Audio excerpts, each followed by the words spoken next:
Family Faith Formation, One Parish's Journey. So I would want to invite Barbara and Veronica to join me now. They're at St. Mark's Catholic Church in Fallston, Maryland. Barbara and Veronica, thank you so much for joining us today. Oh, you're quite welcome. We're excited to be here. Yeah, thanks for having Great, us. great. Well, before we go any further, just share with us who you are, what your role is there at the parish, how you're involved in family faith formation. So I'm Barbara Austin, and I'm the Director of Evangelization. And I've been at St. Mark a little over 7 years, and I oversee all of the sacramental prep, faith formation, adult Bible studies, etc. And I'm Veronica Lavenberg. I'm the Associate Director of Faith Formation here. I started in July of 2021, so it's been a few years now. And I work closely with Barbara on sacramental things, family faith formation primarily, and then anything else. We collaborate on a lot of the random little things that pop up here and there. So, yeah, we enjoy working together, and we're happy to be here to share some of that work with you. That's great. Before we started the webinar, Barbara, you mentioned, only God could put together the two of us to do something like this.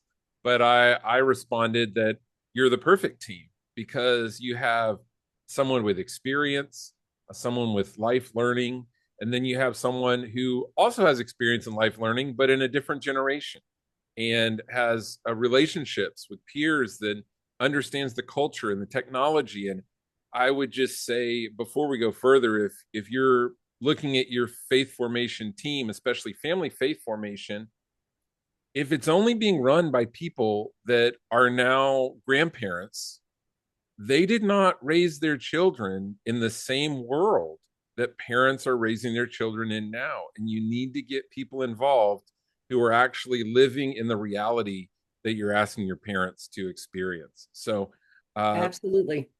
with that little disclaimer or that encouragement, I'd love to start with why. Barbara, take us back to the beginning. 6 years ago, what was happening in family faith formation or religious education at your parish at that time? What did it look like? So our religious education was a drop off one night, and parents would come and drop their kids, and the catechist would be downstairs, and each of the children would go to their classroom, and then the parents would leave for the hour or hour and a half, and then come back and pick up the kids. So no interaction between the parent and the child, no interaction between parents and other parents, and not really much interaction between us and the parents. So it was mostly just, we'll see you later, have a good time. And then they'd come back and pick them up. Yeah, Deacon Peter asked, how do we get started in a parish that has used a standard catechesis model for years? It appears there may be resistance. Deacon Peter, this webinar is for you. As you heard, that's exactly the reality that St. Mark's was in. And we're going to talk about how that changed. So Yeah. Let's go from there to say what led you to believe that this model needs to change. What caused you to consider a family faith formation model? So our pastor had come from a previous parish where he had already asked them to implement a family faith formation model. And so when I got here, I began talking to the archdiocese and asking them for resources and just talking to other parish leaders to find out kind of what they had done. And as I brought all that information together, I still felt like there were components that were missing. Um, and so we started off kind of on the wrong foot, and this may be helpful for a lot of other people. But we started off, we purchased a program, and then of course a few months later COVID hit. So we were doing everything online. It was very disastrous, unfortunately. And so we had to stop, and that's when my coworker came on board. God knew I needed help, and things began to change from there. But so we started off wrong, but thankfully he gave us the opportunity to kind of take a pause and step backward, and we began a couple of things from there that were much different from where we were headed. Veronica, tell us about those early days that were, quote, disastrous. Your words. So I jumped in, I guess it was the year following COVID. So I wasn't on the ground for like the online stuff. I was in college that year, so I experienced stuff on that end with being online. Um, but in general, like for me, kind of to answer the same question, what I've been observing at the same time. So Barbara's here doing the online portion. In my senior year of college, and I'm getting ready to go into ministry work. Um, and what struck me was that I saw so many people around me who were like Catholic in name only, that were not practicing the faith, that were leading secular lives. Um, and as I was getting ready to enter the world where I would be ministering to them and their children in the future, I was like, okay, what happened here? And the answer was, they didn't have parents that were assisting them and guiding them in the faith. It was the drop off. So she was seeing it on this end, I was seeing it on that end. Um, I'm not as familiar with the disaster that was going on. I mean, aside from just COVID in general. But when I arrived, it was like, all right, it's go time. Like, we need to actually address this problem because we all got this reset, right? And so I entered the scene at that point, which for me, it was like, oh boy, here's something I haven't even worked in the church before, Mm. and we're going to be doing this because I was homeschooled, but I had friends that went to like the drop off CCD, right? So I was very familiar with that. That was just the norm.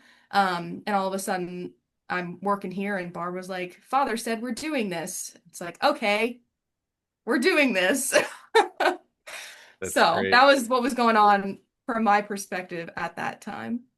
Well, what you were experiencing in real life is the statistic that 60% of all kids who grow up in the church go to college and never really go back.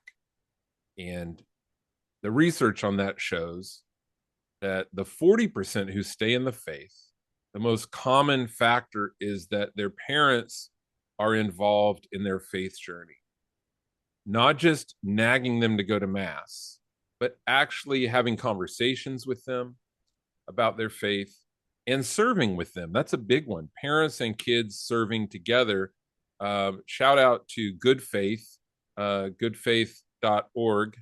And they help parishes incorporate families serving together into their family faith formation model. So, Barbara, when you began this new journey, this new experience, what did you hope to see as a result of this shift in your model?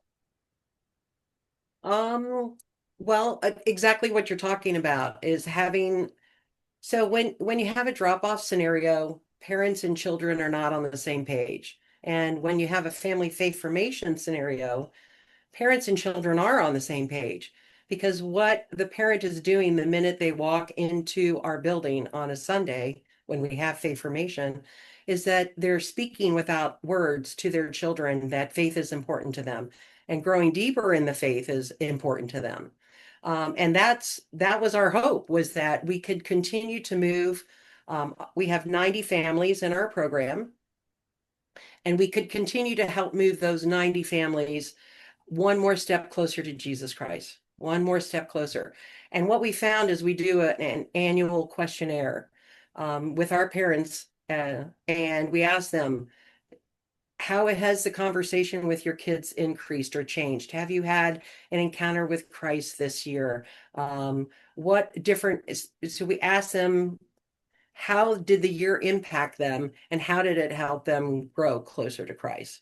Which, of course, is our goal.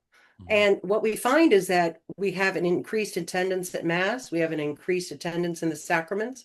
Parents report that they talk more about faith at home, they pray more together as a family, they go to Mass together more. So it's working. The Holy Spirit's, he's hard at work and he wants it to happen. That sounds like a win. That sounds like success to me.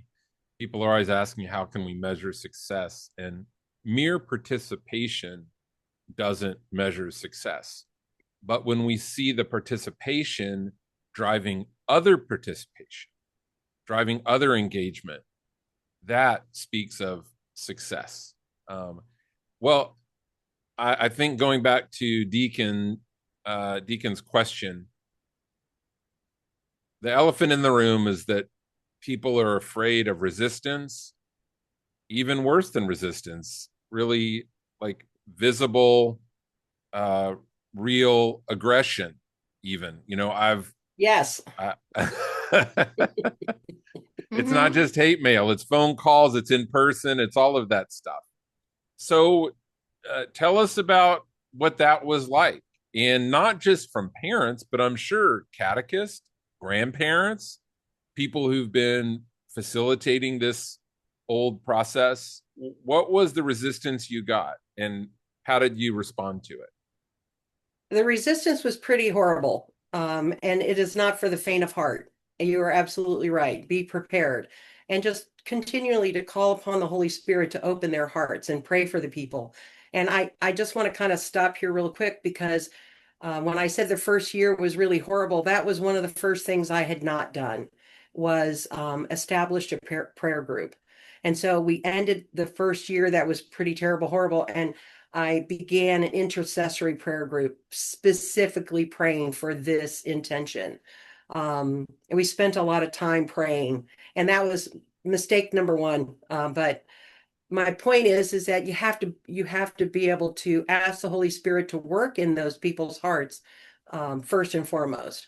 And so the first year was really very challenging. We did lose probably half of our catechists. We lost a lot of young parents and families, a lot of blowback, a lot of hate mail. But I really believe that as we get further into the webinar, the things you're going to ask us down the line potentially, there are things that we can do to help minimize those particular situations. Yeah, let's go to that. Oh, go ahead, Veronica. Oh, I was just going to add that part of it is, first of all, that is a very real fear. So it's not to dismiss that in any way. But when you know that what you're doing is the right thing to do and it's good for people, it's kind of like being a parent sometimes, right? This is good for you. I'm not going to move away from it just because you don't like it.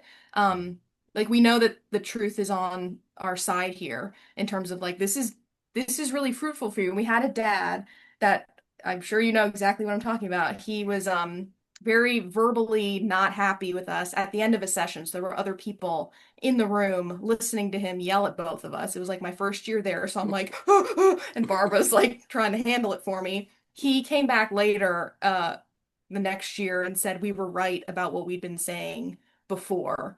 And so again, sometimes people recognize it, sometimes they don't, but you're trying to do something good for them that will be fruitful and will be good. And so trying to not be afraid that the Lord is guiding you to this. And he'll take care of that. Takes practice, but it does work in the end, speaking from this side of things. So very real fear, but there's also very real fruit. So Yeah, I think what you said about, we know that the truth is on our side, that this is the right thing to do, is important to keep in your mind. William Carey famously said, "I'm not afraid of failure. I'm afraid of succeeding at things that don't matter." Mm. And if we have 100 families in our formation and the parents don't really grow in faith at all, and the kids feel a disconnect between their parents' involvement and the faith, to me, that's a failure.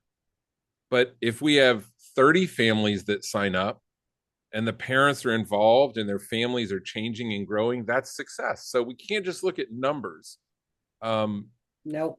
What was the hardest part of the blowback for you personally? What was the most Oh, difficult part? And at any point, did you say, I don't know if this is going to work? I don't know if it's worth it? I never said this is not going to work. I never doubted that. I knew in my heart and was very strongly compelled to continue to stand in the gap.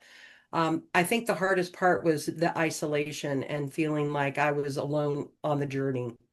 Um, and I was the only person in my department at that point in time. So it was very challenging. And having people contact Father and have a meeting with me and Father and, kind of spew all sorts of things at you. And you have to be compassionate and help them to understand that, I'm being called. I was born for this, right? My patron up here, St. Joan of Arc. She said, I was born for just a time as this, and this is why God brought me here. This is the thread of my life in terms of looking back. God has been preparing me to be here, right now to do this. So knowing that in my heart gave me a lot of courage. But as I said before, there are ways to minimize this, and I wish I had known those ways to minimize them before we got started. So. Yeah. Did you face some difficult situations, Veronica? Obviously Barbara as the head of the department got the most of it. I think what affected me was when people would attack me personally via email, whatever, like, oh, you're doing this to me. Like, it's like first of all, I'm not a terrible person. I'm so sorry that you think so. I'm just, trying to help you. But I think just part of the sadness was really difficult too, is like these people are so entrenched in this old vision of doing things. It's like you literally they couldn't see even they weren't even attempting to see this perspective of like it's okay to disagree and for you to ask me to explain to you why we're doing it this way. I have no problem with that. But it's when your lack of understanding and openness creates such a viscerally angry reaction. It's like, man, that is just so sad. Um, and we still have moments like that where this person just does not get it. It's like, yes, it's frustrating. The human part of me is very frustrated by that. But just thinking of like Jesus loves you so much and you're fighting it so hard. Mm. Just the completely closed off nature of some of these conversations was kind of depressing sometimes.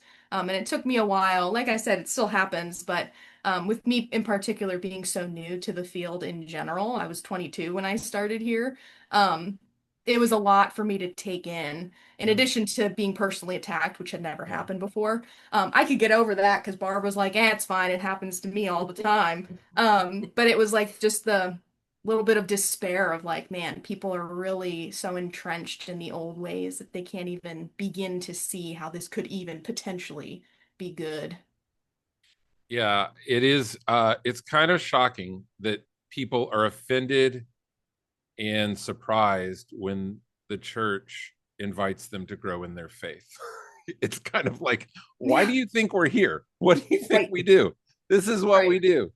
But it's true. And people don't like to be stretched, don't like to, they may feel like I didn't sign up for this. Um, uh, in that uh, resistance, what would you say if you could go back in regards to communications? Is there more you would have done on the communications aspect of change management and helping people understand what you wanted for them, not just what you wanted from them? Absolutely. So one of our, if we could go back in time, questions would definitely be, um, begin having the pastor who really needs to be a part of your team, be able to start speaking it out at the pulpit and explaining what family faith formation is, and kind of heralding it out there before you even begin the transition, so that he has the opportunity to kind of begin to allay some fears and, set the expectations, and, kind of pave the ground, pave the driveway, so to speak, and be able to help the parishioners to understand why this is so important. So, absolutely, communication from the pastor, from the Yeah. pulpit, being able to talk about it. Yeah, I don't think we can underemphasize the value of your pastor being on board with this, having a vision for it. And then when people complained and wanted to meet with him, he could say, they're doing exactly what I asked them to. Right. Um, yeah, has that been a real foundation for you and strong uh, strength in making this happen? So, unfortunately, we didn't communicate very well. we just didn't. We just said, he said, I want you to change it from the drop off to family faith formation, go. And I'm was in the Coast Guard, so I said, okay, I'm going.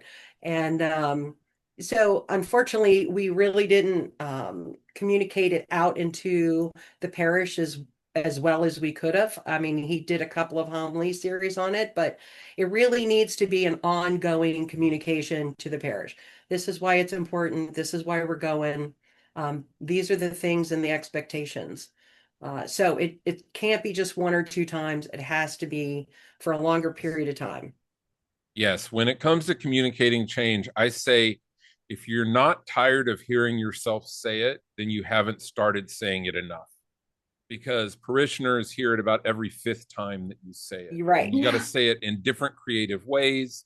I did a webinar, it's on our YouTube channel on change management. I really encourage anyone navigating change in a parish to watch that because there are certainly best practices that help make things succeed, but communication is the start. Um, uh, I have a question here from Benita. In my experience in several parishes, it's pretty common that families disappear after the kids get confirmed. Do you see increased retention after sacraments? Well, so that's a really great question because our Archbishop just lowered our confirmation age to 9 years old. And initially, we were very concerned about it because of exactly that point. But what we're finding is that as we maneuver through this change, is it's a great, we've communicated out to help our parents to understand. Um, Confirmation is not graduation. So if young children are getting confirmed at 9 years old, how can they be graduating from faith formation? And so thankfully, it actually is working in our favor Mhm. because parents are realizing, hey, they might have something here. Our seventh, eighth, and ninth small group this coming year is over 20 children. Yeah. So we have we're doing theology of the body this year as our topic. And we have seen um, probably three-fourths of the confirmation group from last year return. Hmm. And last year we did confirm in seventh, eighth, and ninth grade. Mhm. Yeah. Veronica, how are you seeing families involved more outside of faith formation and in between sacraments? Yeah, so in regard to the sacraments, so I used to teach the first sacrament. So we would see parents coming back because like Barbara said, we've been establishing this pattern of ongoing formation and really emphasizing that. So like at least half of the students would come back, which is a pretty decent amount when you consider how many people often exit. Um, but we also see the parents, like you were talking about numbers and how you see fruit come from their and the parents' involvement, like they show up and participate in other things. We see parents, so like for First Communion masses, for example, a couple years ago, we started inviting some of the parents to be lectors at those masses. Based on not a ton, I would just kind of sit there and be like, okay, Holy Spirit, tell me who to ask, tell me who to shoot an email to. And he would, and often those parents would stick around and be lectors the rest of the year. Or some of the moms would participate in Children's Stations of the Cross, and now one of the moms leads it with her kid. Some of the dads are on the security team now. I think they see as they make connections in our auditorium with other parents who, it's good that you have your really strong families that are involved in everything, still coming to faith formation because they are really our step one recruiters, for lack of a better word. So they're very comfortable with people, so they'll talk to the new people. And then, this woman's already been a lector for 5 years, so she talks to this person about it, and then they do it. So the connections that are made in that format, like in all the parents being together, really helps their kind of self-recruiting. Because then it's not just us being like, hey, person that we've talked to 12 times already about volunteering, will you do something else, please?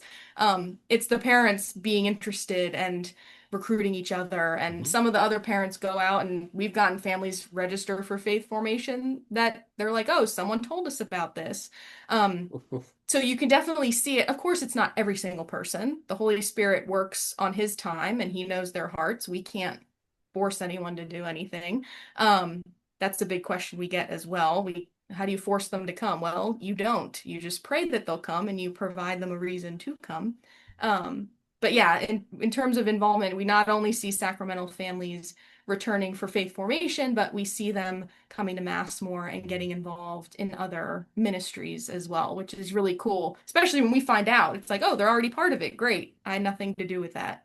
That was their inspiration from the Holy Spirit. So Yeah, I see two things there. One is that people are probably tired of hearing me say this, but that is that personal invitation is the number one method for people getting more engaged, especially if it's their peers, their friends. It makes all the difference in the world. But also, when we complain about parents not coming back after a sacrament or a program, I ask, how great was the program or the sacramental prep? Because if it was boring and it was lectures, then I'm not surprised.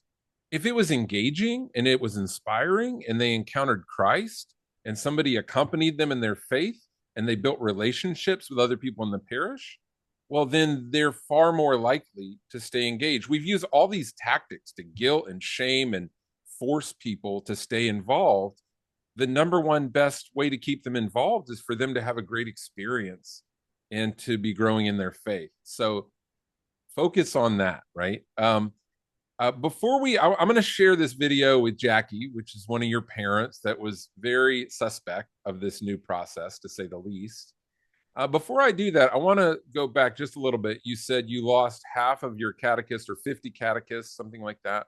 Well, yeah, we didn't have 50, but we lost half of our catechists. Yeah. Yeah. And how did that go? And what was that process? Because the reality is, if you're trying to create a relational, engaged, communal faith formation process, and a catechist, for example, all they know how to do is to teach information, and that's all they want to do, they're not going to help you create this new vision.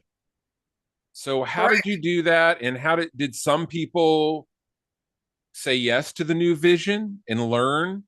And how did you navigate all of So, we recognized that we really needed to start pouring into, Jesus had 12 disciples. So we recognized we needed some core disciples.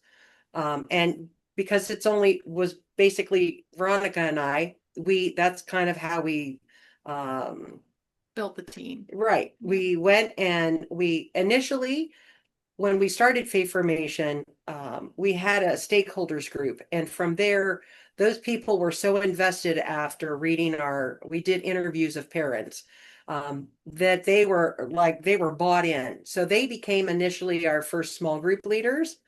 And then as time began to move, those people raised up leaders from their group. And so it became more of a peer-to-peer ministry. But what we found is that we really have to pour into those leaders. So we took those leaders, we spend time with them on retreats, we do workshops with them. We went through how to tell your story so that as a group leader, you can talk to somebody who's in your group about how Jesus came into your life and why is he so important. We spent a lot of time helping our leaders to learn that, but we've brought our catechists and we also have a kitchen crew and the whole team works together. They kind of travel together through all of these different retreats and workshops so that they can all speak to the program. So it's not just the catechist, it's not just the small group leader. Right. And our catechists, we used to do faith formation 2 times a week. Now we do it one because of, the fluctuating size. But I think that the catechists that stayed, since we lost parents as well, the proportion was kind of not too messy. So it kind of worked out, like the Lord provided in that way. So some of the grades were really small. So we would have one catechist for 2 grades at first. Now we have, since we've trained a catechesis of the Good Shepherd, we've sent her to training. So now she's trained in that. So she came up gradually. We have a pre-K room, so we had to hire a babysitter for that. So some of it is just, reaching out to the community. Who are these, like I said before, the families that are at the core of the parish.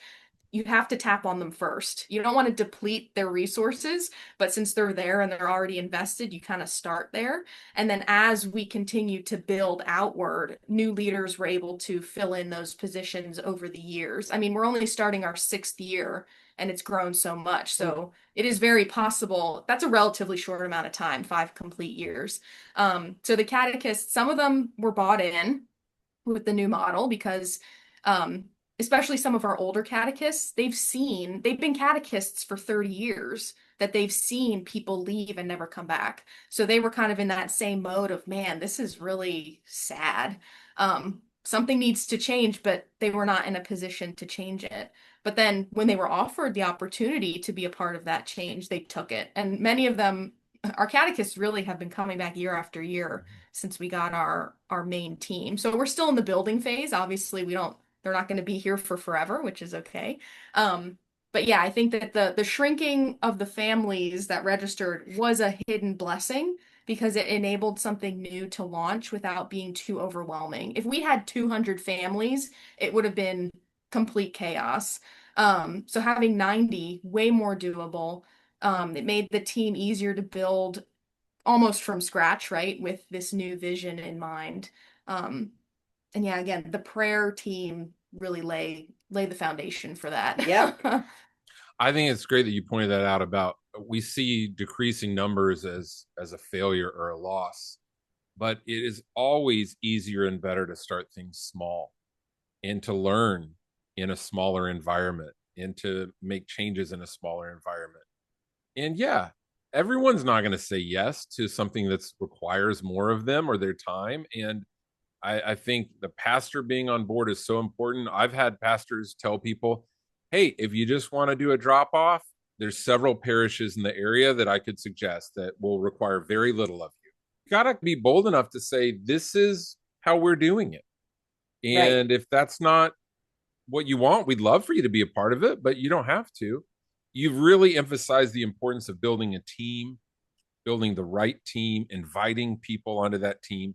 A lot of people are asking, okay, what's the new program look like, which we're going to get to in just a minute. But I just want to tell all of you, casting the vision well, communicating to people why you're doing this and what you want for them from a positive standpoint, and building your team is the strong foundation that you need to make this shift. Everyone's wants to know about curriculum and all of that. Honestly, curriculum doesn't matter if you're not doing those other things well. That's the So, easiest part. That is, yeah. yeah. So, let's jump to this conversation that I had with Jackie, who Barbara directed me to. And we're going to hear her story, going from a very skeptical, reluctant parent to someone whose whole family is more involved now than they ever were before. So let's check this out. Thank you, Jackie, for joining me today. And thank you for sharing your story of family faith formation. Before you found out the details about what all it would entail, what was your expectation for your involvement in faith formation with your child? My going in expectation was coming from the old CCD program was kind of drop them off, pick them up, Yeah. look through some materials, show up at certain parent meetings, and kind of go about your way. Yeah, and I think that's most parents' expectation. That's been their experience or what they've heard about it. When you heard it was going to involve more participation on your part and engagement, what was your initial reaction to that? It wasn't great. It was during COVID. So there was already a lot of learn how to work at home, learn how to get your kid to go to school at home. Then it was one more thing on top. So I was not very happy or warm about it. Yes, I'm sure a lot of the leaders watching this today are familiar with that response and reaction from parents. Were there any concerns or assumptions you had about your involvement or how it would affect you? I'd say going in, I was like, wow, this is just going to take up a lot of time. I'm going to go. I have to stay. That's a couple more hours out of my week. Okay, what am I supposed to do? What am I supposed to be doing here? So it Yeah. was a lot of kind of unsure of, okay, well, yeah, I still want my child to go through the classes. I still want my child to get through their sacraments. If I have to go, I have to go. So you said yes reluctantly, but was there anything that caused you to say, okay, maybe this is different than I expect, or maybe I am open to this, or did you just go reluctantly? I just went reluctantly. This is just Okay. something I have to do. Yep. Probably a lot of parents do that. Once you experienced it, what surprised you the most based on your previous, expectations? I think what surprised me the most is just kind of working with the small group as a participating, just listening to the other parents and being around the other parents. We were all kind of in the same boat. It was very new. It was very different. We all didn't quite understand. It's not the way we went through religious ed or sacrament preparation, but we were like, oh, okay, well, we're here. Okay. Yeah. So it was kind of surprising just to see the friendships build. That's great. So you started to get a sense of community while you were there. Definitely. So it's a Yeah. community. What had your relationship been with other parents with kids at the parish before that? Did you have a decent group of parent friends there, or were you just kind of doing your own thing? I would say there were no other relationships. We were just all kind of doing our own thing. You might see some people at mass or at class and you kind of wave to them and go about your day. So, was there a particular moment when you thought, okay, this is different than I expected, or when you thought, wow, I'm actually glad that I'm here? There was probably a moment when I realized how much I had forgotten of Mm. what I had learned. That was probably the big moment of, wow, I don't remember a lot of this information. I've gone so far away. I don't remember. And did it begin to impact your own spiritual journey? It did. It helped shift my journey. Um, it became more of, if I'm making my child learn, I should probably understand more myself. Why am I expecting them to learn this and understand and practice their faith if I'm not doing a great job at it? Yeah, I think that's a huge question that a lot of parents with their kids in formation don't ever really wrestle with. Like, if you don't really want to go, why do you want your kid to go? And it's amazing that it caused you to wrestle with that. What did you begin to think, or how did you begin to think differently, or how did your spirituality begin to change? I became more curious, so more paying attention, um, more researching, learning on my own, relearning. Uh, I think that's how it started. And then there was a request for volunteers to help lead the small groups. And it sounds terrible when I first say it, but I was like, well, I'm here anyway. So why not? But for me, the good thing was by doing that is I don't like to do things halfway. I like to be all in. So if I'm going to then volunteer to be a small group leader, that means I should prepare ahead of time. I should make sure I'm done my reading. I should make sure that I'm working through things before I show up on Sunday. So I think that was when it really started to click more, really started to impact me more of me sitting there beforehand, going through the materials, making sure I read the assignment, making sure I looked at the preview of the video, making sure I was just preparing myself. And that was when it started to shift. It's interesting because when we talk about inviting people to serve, I really emphasize how much it impacts their life when they get more involved. And it's part of the discipleship journey is serving, and our volunteers aren't just people doing work, they're people who are growing in their faith also. How did you see this impact your relationship with your kids around faith? Did those conversations begin to change? Well, they started happening. And so definitely a big change when they start happening. I was the person who would show up to church by myself a lot. And then I started showing up with what I call my friends, which were really my kids. Um, and I think the last one to come with me was my husband, but it was no longer just me sitting in the church by myself. I started getting surrounded by the family too. That is incredible. I mean, that's just what we would hope for every parent coming in. When I talk to faith formation leaders, they tell me that probably 80% of their parents are approaching it from the same perspective that you were. And I think our hope and dream for all of them would be to have the experience that you've had. Do you now advocate for the program? Like when you hear other parents complain or say what's really going on here, are you helping them understand how it could benefit them? I do. I think it benefits you a lot. I think it's a struggle at first because it's a shift in your mindset. And then once you become engaged, you can still show up and not be engaged. But once you start participating in the conversation around the table with the small group of parents, you start to find out and realize that you're not alone. There are a lot of people in the same spot in the journey where you are. There are a lot of people that started there and have moved forward. And then it doesn't feel quite so intimidating.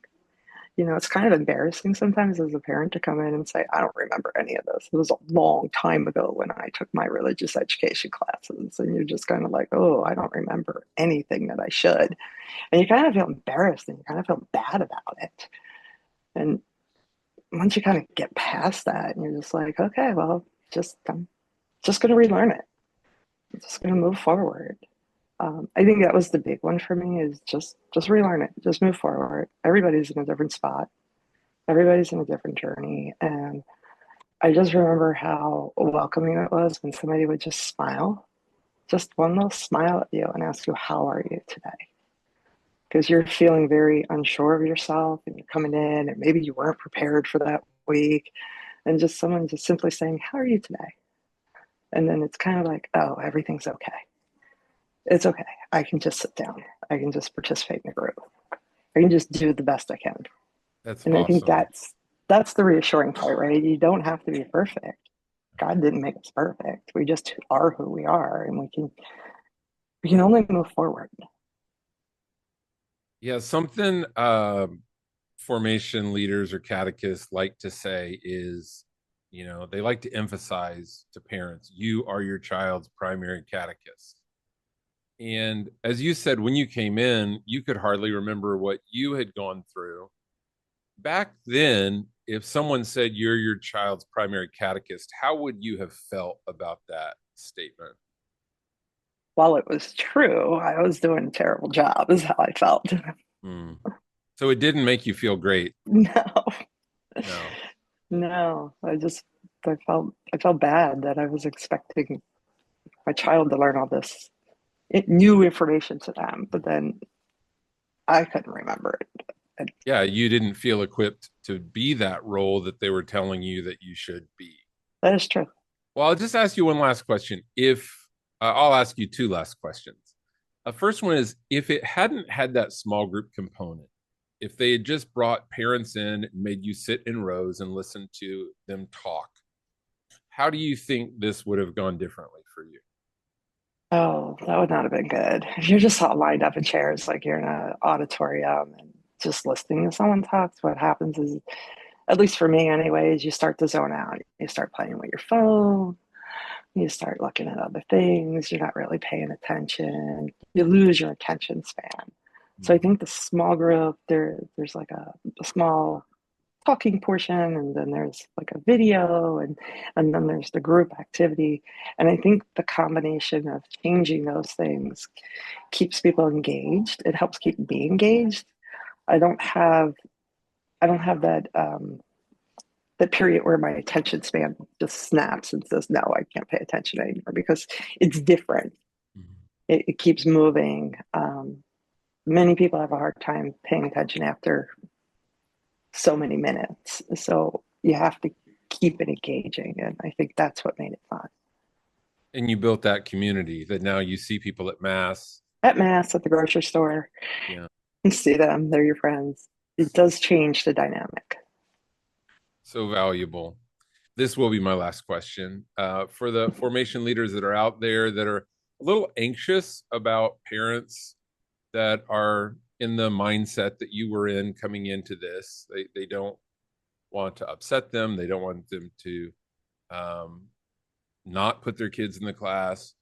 What would you say to them to help give them some courage that people can change and that people in the end could even be grateful that you've asked them to be a part in this way? I would say don't give up on them. It's a hard shift from going from just drop your child off and pick them up to staying, participating, and learning yourself. Uh, so it's definitely a hard shift. I think it's worth it. I go into our family faith formation classes now, and the auditorium is full of people. And when you first walk in, it can be a little overwhelming because there's so many people in the room. But then you kind of look at it like, wow, they're all here too. And I think you just have to really not give up, give them that smile, tell them it'll be okay.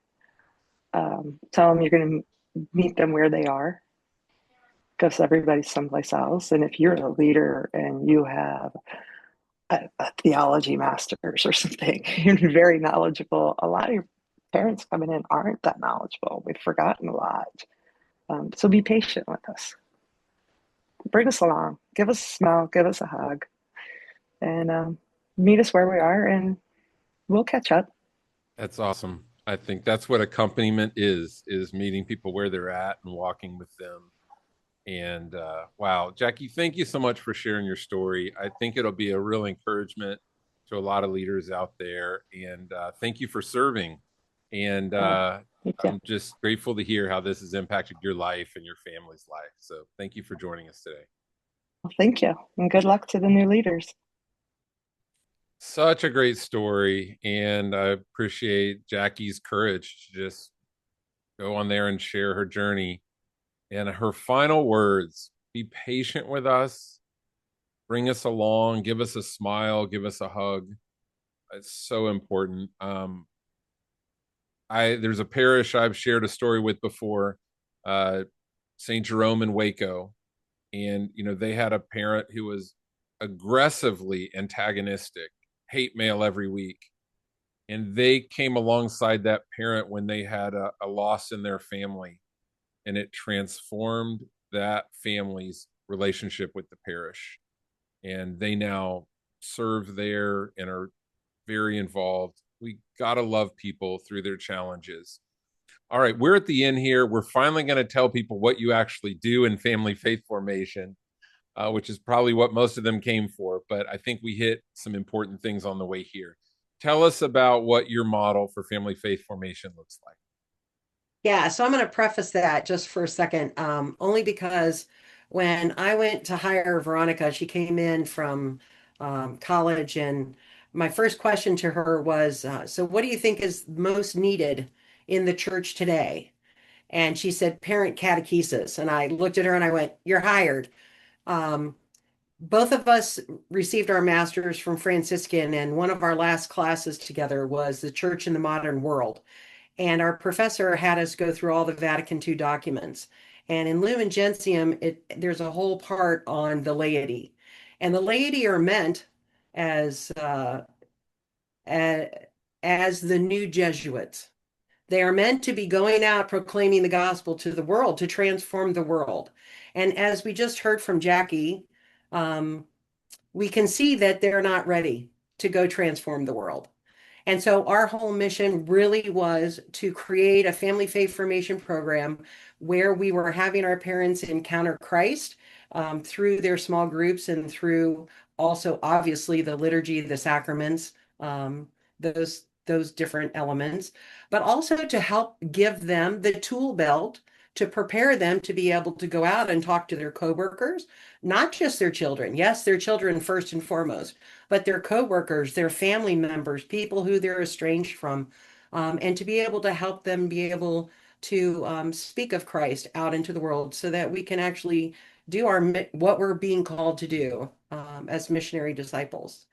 So Yes, what we do, some would say all formation is adult formation, um, because every child or baby that is there has an adult with them who's meant to accompany them. So, and I think sometimes when we say catechesis, like catechize parents, it just some people just hear teach them information that they agree with, and right that's not at all what we mean. So, now. tell us what you mean and what your program looks like. So I'll tell you what the program looks like, and I'll help Veronica can kind of answer the second part of that. So what we do is we pick a topic each year. So I pray about that, and this year we're doing theology of the body. We have the speaker coming in from Theology of the Body Institute to open us up. We have normally 12 to 16 sessions. They are on Sundays after our 9 a.m. Mass. So we come over to our building, our McCall Center building here at 10 o'clock, and we start with breakfast. We have a beautiful crew of 9 women who are called Mary's Helpers, and they serve breakfast to our families. And then after breakfast, we have a family activity. We we've modified that over the 6 years because of all of the different ages. It was really hard to find something that kind of met everybody's needs. So we landed on cahoots, which a lot of other catechetical leaders will understand what that is. So we do a Kahoot together, which is fun. And then we have our parents pray over our children, over their children. And then the children are brought down to their grade levels downstairs with their catechists. Our parents stay in the auditorium in a small group. They're assigned to a small group. They stay in that group the whole year. And then each week, what we do is we have a video, we have a group conversation, we have small group conversation, and then the kids come up and they kind of have a little time to talk about what they did downstairs. We have closing prayer, and then we end at noon. So we start at 10, we end at 12. We do it every other week. We used to do it on Sundays and Wednesdays, but we consolidated it because it was a lot, and we found that our grade levels on the Wednesday night didn't have enough kids to really help engage. They didn't have enough kids to engage each other. So we came back to just the Sunday sessions. So, what was the second part of that question? Um, well, we wanted to know what it looks like, how it's different. Someone did ask, is there mass involved in these family gatherings ever? So mass is from 9 to 10. So it's a family mass. So we have the youth group does the music usually. We have young lectors, so different individuals from a family will come up and lecture. So it's a real family oriented mass from 9 to 10. Not everybody comes, some come to other masses, and that's fine. But no, mass isn't a part of the actual catechesis piece. And it's not a requirement. I've heard different parishes mention, like, oh, we have people do a punch card or they're required to come to mass as part of their formation. And we don't subscribe to the idea of forcing them. I understand the intent. I'm not saying it's an evil intent or anything. But forcing them to go to mass is not genuine conversion. We want them to want to be at mass. And so we invite them to mass. Just like we invite them to faith formation. We can't force them to do anything.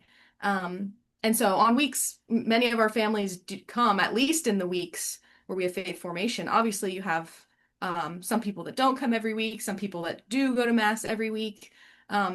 But seeing the growth on those Sundays is beautiful because it's more organic. No one told them they have to go, but they know it's happening. And we planned our formation around that intentionally.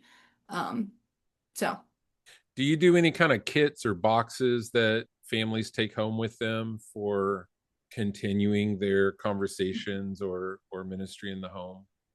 So last year Mhm. we made a list of here are some ideas of things you can do to foster faith in the home. So, you know, do a Mary garden, a service project, pray a rosary together. And we made it a little incentive. Like if you came at the end of the, you had to take like a selfie or something if you did something. And if you check off all these things, you'll get like aquarium tickets, or we would ask donations from Rita's or something they could do as a family, just as an incentive.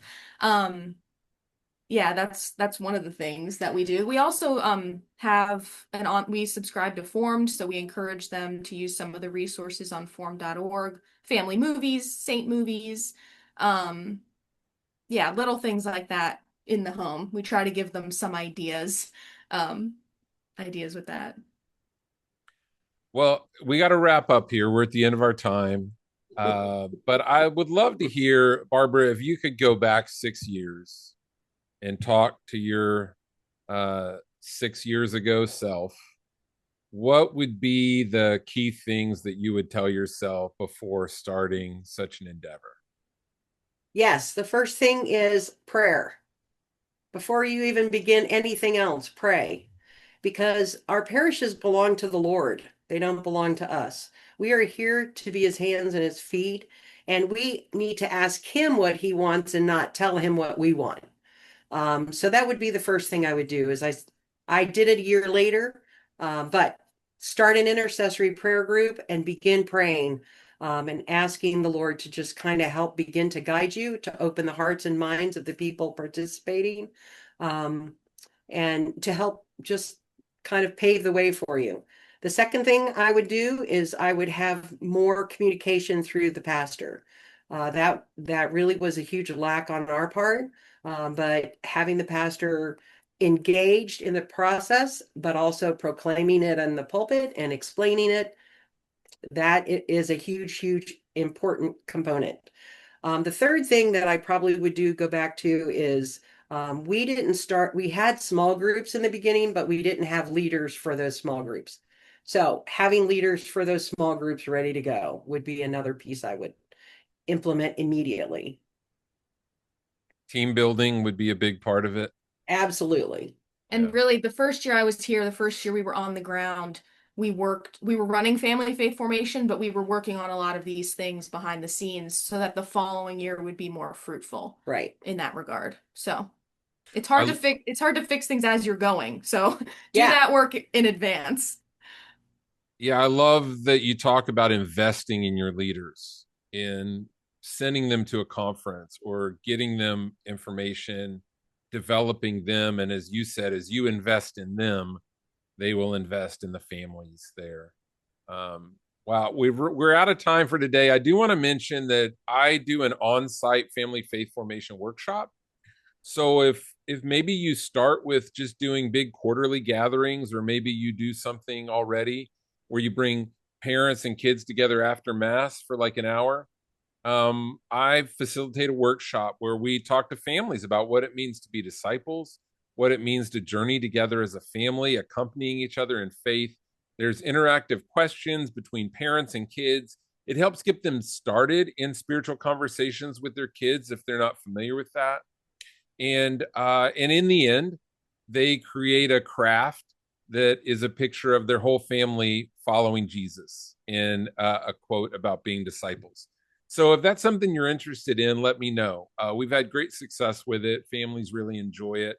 It's different than what they're used to. So let me know. But just to wrap things up, Barbara and Veronica, thank you so much for joining us today. Thank you for the important work that you're doing and for encouraging us. And please thank Jackie and give her a big hug for us. A lot of people appreciate her testimony. Thank you. And John, our program runs from pre-K to 12th grade. So a lot of the questions that we saw in the Q&A asked about that. All kids are invited to come with their parents because we have something for everybody. So that's really family faith formation, is you don't leave anybody at home. So even if grandma wants to come, bring her along. That's great. Well, we will take any questions that weren't answered and I will send them to you guys. Awesome. And Thank you you. will get a response from Barbara and Veronica. Thank Thank you you. again. Thanks everybody for joining. God bless. Thanks. Thank you. Have a great day.